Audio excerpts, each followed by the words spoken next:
Bismillahirrahmanirrahim. Assalamualaikum warahmatullahi wabarakatuh.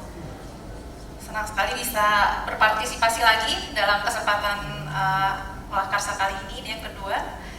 Saya ucapkan terima kasih kepada Pak Unggul dan juga Ibu Catherine Grace untuk undangannya. Tadi sudah disampaikan materi yang akan saya sampaikan ini tentang net zero. Tadi sebelumnya dan Ibu sudah dengar dua pembicara, mereka spesifik bicara per perusahaan ya. Kalau saya karena saya asosiasi bisnis, maka ada 53 perusahaan di belakang saya jadi tidak berbicara sektoral, jadi lintas sektor ya. Nah ini juga kan cukup menarik karena ada tiga elemen. Pertama tentang net zero sendiri yang sudah cukup kompleks, terus kemudian bagaimana net zero sebagai inovasi, dan juga bagaimana net zero dengan inovasinya itu bisa membuat perusahaan itu menjadi leaders di global sustainability. Di slide ini kita break dulu ke konsep tentang net zero, yang mengingatkan apa sih kita bicara tentang net zero, ya, apa sih latar belakangnya. Jadi net zero sendiri lahir sebenarnya dari pemahaman bahwa perubahan iklim ini tidak bisa di stop kalau misalnya hanya mereduce emisi gas rumah kaca. Dia harus di stop, dihentikan gitu. Tapi kan nggak mungkin kita dalam sehari-harinya berhenti beroperasi, kita nggak ngapa-ngapain di rumah aja, nggak makan, dan itu nggak mungkin. Tetap ekonomi itu tetap harus berjalan. Kita ada mobility ya, ada transportasi, menghidupi kehidupan sehari-hari juga ada baju, ada handphone, ada apa ya macam-macam. Nah jadi tetap harus ada kegiatan ekonomi. Tapi emisi yang dikeluarkan itu harus diimbangi dengan penyerapannya. Makanya akhirnya kita bilang net zero karena yang dikeluarkan sama yang diserap itu sama. Kemudian dikatakan juga bahwa kalau kita lebih lama lagi nih mengatasi climate change ini, maka akan semakin parah juga nih perubahan iklimnya. Jadi ini sifatnya sangat urgent. Kalau Bapak dan Ibu sering mengikuti UNFCCC ya dari tahun ke tahun, itu subjeknya itu urgent. Apa yang kita lakukan itu masih di bawah apa yang kita targetkan gitu, sehingga ini harus gerak. Nah di next slide ini tentang net zero as a innovative pathway. Kenapa? Karena sebelum ada net zero, untuk bisa menguasai market itu kita cukup misalnya punya produksi yang continue gitu ya, dari stoknya banyak, harganya menarik gitu buat buyers ya. Tapi kalau sekarang itu tidak cukup. Banyak market di global itu yang mensyaratkan tentang komponen net zero ini. Khususnya di Eropa dan Amerika ya, mereka harus tahu nih yang dia beli ini bagaimana komitmennya, termasuk komitmen net zero. Bahkan dari 260 sustainability standard ya, dari 80 sektor ini belum tentu sekarang standar ini sudah memenuhi elemen-elemen net zero. Mungkin ada beberapa yang belum terupdate gitu. Jadi selain harus memenuhi standar, kalau kita mau jualan ke global market, kita juga harus perhatikan apakah produk kita itu sudah memenuhi kriteria net zero. Nah ini ada beberapa teknologi. Jadi kenapa saya kaitkan dengan teknologi? Karena inovasi di net zero itu erat banget kaitannya dengan teknologi. Walaupun inovasi sendiri bukan hanya teknologi ya, ada juga inovasi bisnis modelnya atau inovasi material yang lainnya. Tapi untuk teknologi ini sangat kuat sekali. Nah misalnya nih di dalam electricity, misalnya dia menggunakan renewable ya, ada juga di beberapa negara dia menggunakan nuclear generation. Kemudian di sektor transportasi kita banyak bicara tentang electric vehicle, kemudian hydrogen dan lain-lain. Dan di industrial process sendiri ini juga banyak bicara mengalihkan sumber energi mereka ke elektrik yang berbasis fossil fuel. Tapi ada juga beberapa sektor yang inovasi teknologinya itu nggak se-advance sektor lain. Misalnya adalah di sektor aviation. Nah ini karena mereka terkait dengan keamanan juga ya, juga realnya sangat spesifik gitu di dunia aviasi. Jadi itu bisa se-advance lain. Di agriculture juga agak sulit nih kalau kita bicara teknologi, sehingga pendekatannya mungkin di teknik agriculture-nya, bukan di teknologinya, atau di benih atau bibitnya ya, atau juga mungkin bisnis modelnya. Nah itu juga inovasi yang bisa dilakukan. Di next slide itu selain dua sektor tadi, ada juga sektor-sektor yang namanya hard to abate industri atau sectors, yaitu sektor-sektor yang memang sulit nih untuk diturunkan emisinya. Contohnya adalah di sini heavy duty trucking ya, jadi yang transportasi yang berat gitu. Kemudian shipping, terus kemudian tadi aviation sudah, iron dan steel ini juga termasuk ya Bapak dan Ibu, dan juga chemical and petrochemical. Nah, inovasi ini dibutuhkan untuk sektor-sektor yang ini karena memang dia sulit, tapi mungkin dengan ada inovasi berupa teknologi ini bisa diatasi. Ada studi dari IRENA ya, ini International Renewable Energy, ini dia next slide mengidentifikasi bahwa teknologi ini posisinya cukup penting. Ini warnanya yang orange ya, teknologi performance. Walaupun dia kalau kita lihat tidak sebanyak yang hijau itu ada renewables atau CCUS, tapi sebenarnya di ada renewables dan CCUS itu juga ada teknologi gitu. Jadi sebenarnya teknologi itu perannya cukup signifikan gitu kalau kita bicara net zero.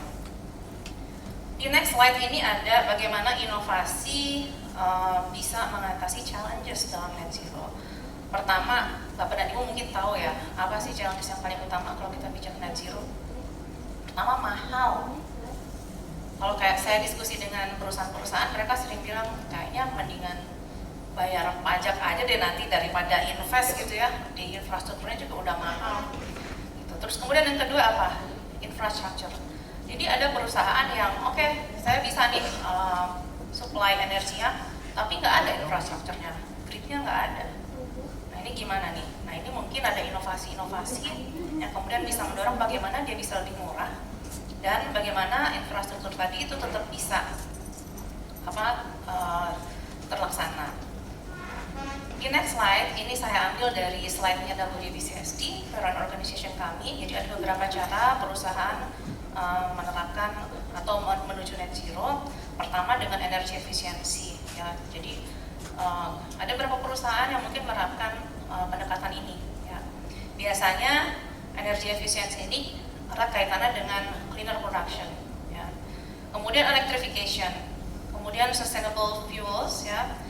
Kemudian energy storage. Nah ini misalnya kita bicara tentang solar panel ya. Ini di sini teknologinya dan CCSR atau carbon capture and removal solution.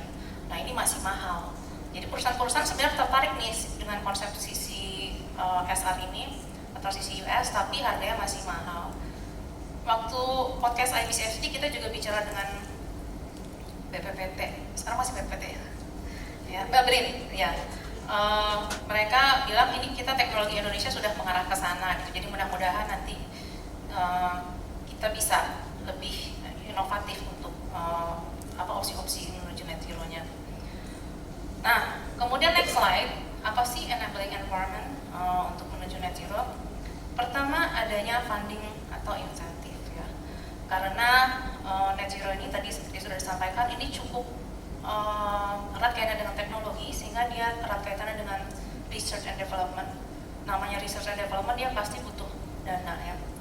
Berdasarkan historical data, Indonesia sendiri dia invest 20 miliar US dollar per tahun untuk teknologi di energi efisiensi atau di energi secara keseluruhan.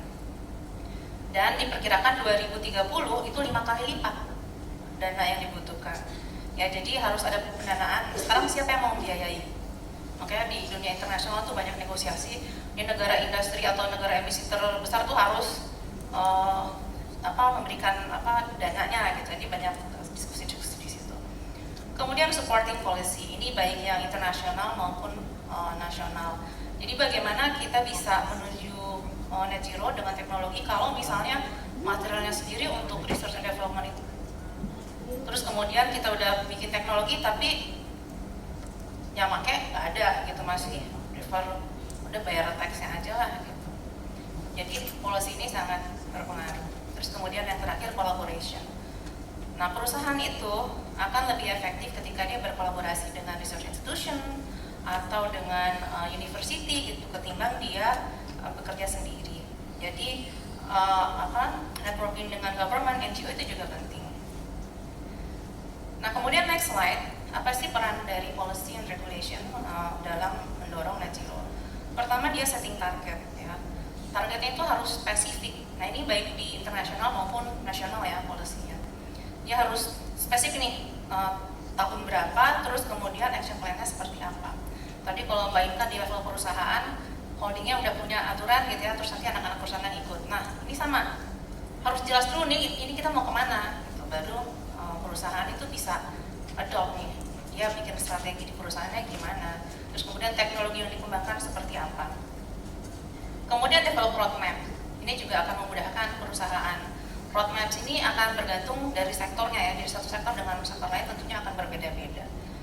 Kemudian yang terakhir, insentif untuk teknologi innovation, ya itu tadi karena ya cukup membutuhkan biaya yang besar gitu untuk inovasi di bidang teknologi, jadi peran regulasi itu akan sangat membantu.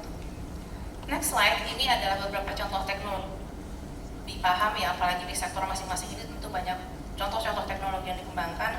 Ada battery ya, advanced battery, kemudian tadi CCUS itu tadi, kemudian hydrogen dan hydrogen related fuel, dan juga bioenergy. Ini ada beberapa contoh. Tentunya masih banyak lagi contoh-contoh inovasi di bidang teknologi. Nah, sekarang ini kayaknya slide terakhir, balik lagi ke judul yang tadi diberikan, bagaimana dengan net zero itu kita bisa kemudian menjadi leader di global sustainability. Pertama, perusahaan itu ketika dia menuju net zero, maka dia akan set target ya. Itu tertulis dan semua diketahui oleh stakeholders, khususnya investor dan juga mungkin buyers. Jadi kalau di global markets, buyersnya itu agak beda dengan buyers di Indonesia, karena mereka sudah paham, sangat paham tentang sustainability kriteria dan lain-lain, tapi kalau di Indonesia kita masih price sensitive ya. Kemudian promote innovation and technology. Jadi bagaimana perusahaan itu ketika dia sudah set target dan komitmen, dia bisa juga mengembangkan teknologi gitu. Jadi ada konkretnya, ada konkret actionnya apa yang dia lakukan, bukan hanya komitmennya. Kemudian yang ketiga, bagaimana dia bisa berkolaborasi dengan pihak lain, misalnya dengan government, gitu, dengan NGO, atau sesama perusahaan yang satu sektor gitu ya, atau stakeholders lainnya. Kemudian engage di supply chain. Nah ini biasanya perusahaan-perusahaan yang bergerak di bidang tekstil ya. Biasanya suppliernya dari mana? Indonesia, Vietnam, Filipina ya. Ini kalau dia bayarnya udah menetapkan standar, kalau mau dibeli harus punya standar ini, maka beberapa negara itu akan ikut. Dan biasanya kalau satu negara udah punya set sendiri, maka dia akan juga mempengaruhi yang lainnya yang sejenis.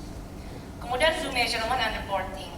Nah ketika dia sudah komitmen, sudah aksi, gimana nih supaya dia bisa dilirik oleh pasar, maka dia harus melakukan atau mengkomunikasikan capaiannya atau reporting, dan itu harus terukur, nggak bisa hanya kualitatif ya. Jadi harus data gitu, dan ini biasanya masalah di perusahaan nih bicara data. Itu mungkin terakhir dari saya, mudah-mudahan dapat pencerahan. Saya kembalikan kepada moderator. Baik, terima kasih, tepuk tangan kepada Bu Indah. Tadi sudah dijelaskan mengenai bagaimana strategi menuju net zero ya Bu Indah ya, dengan 5 goal